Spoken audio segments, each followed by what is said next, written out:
I think it's too early in the offseason for this nonsense, but it's Mike Florio, and Mike Florio is not like a nobody. He actually usually knows what the hell he's talking about. So I do want to talk about this because it is definitely something that's going to be talked about over the next couple months.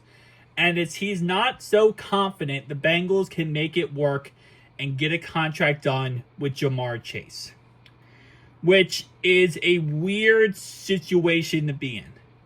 I feel like out of all the players that we have to work out contracts with this offseason, BJ Hill, Mike Hilton, Mike Gesicki, obviously T. Higgins, Jamar Chase is Trey Hendrickson as well. Jamar Chase is one of those contracts where I don't really think about like if it's going to get done. It's going to get done. Like it's going to get done. It's going to get figured out.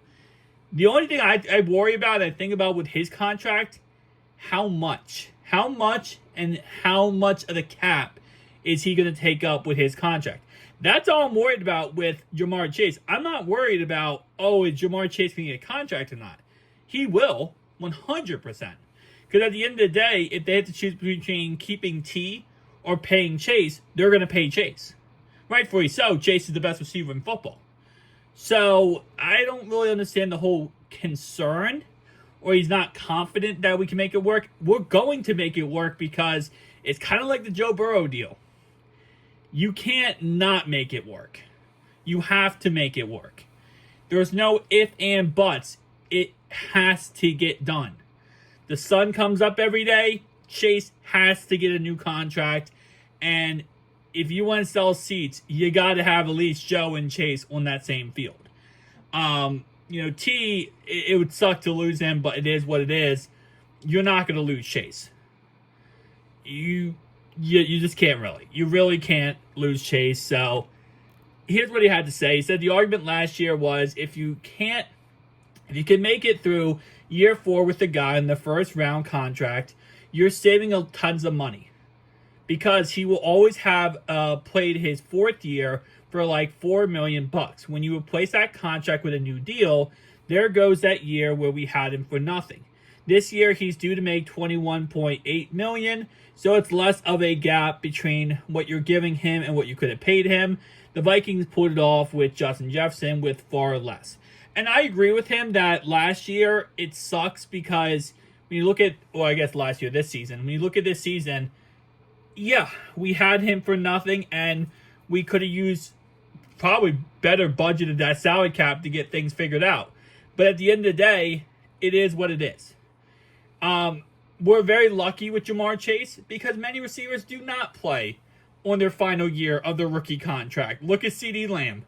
He was sitting out and refusing to play because he wanted a new contract. So, not every player is going to play on their final year of their contract. They want to get paid. They want to have that guarantee. Now, of course, this year, $21.8 million fully guaranteed 5th-year option. If you ask me, that's a steal. For a Jamar Chase level player, that's an absolute steal. And even though, yes, he will get a new contract done, a new contract worked out, my guess is he's going to want that he's going to want that 5th-year option a part of his new deal. It's $21.8 million fully guaranteed. So he's going to want that 5th-year option, and then he'll probably start the new deal. So my guess is if we sign him to a 5-year deal, in the end it will be a 6-year deal plus the 21.8 fully guaranteed. Just because it's fully guaranteed. It's free money pretty much. No matter what happens, he gets that guaranteed. And let's say, for example, I knock on wood here, doesn't happen. He goes out there and hurts himself. Well, once he signs that new contract, he gets all that guaranteed money for that new contract, and he gets a guaranteed 21.8. So it's just money on top of that. And if you're looking at it from Chase's point of view, you're like, hey, I'm going to play this whole contract. I'm not getting hurt. Then you're going to take that 21.8. It's just free money. Beside the point, you're going to get this contract done. So I don't agree that, I'm very confident we'll get it done. I'm more just leery of what does that contract look like in the end. Because we're talking about big boy numbers. We're talking about quarterback money type numbers. And that's when things get a little dicey. But again, like I said, I'm still on the fence about this whole perspective because it's the same perspective with quarterbacks, right? It used to be a thing where if you want to win a Super Bowl, your quarterback can't make more than 14% of your salary cap. That has further been nullified the last 5 or 6 years.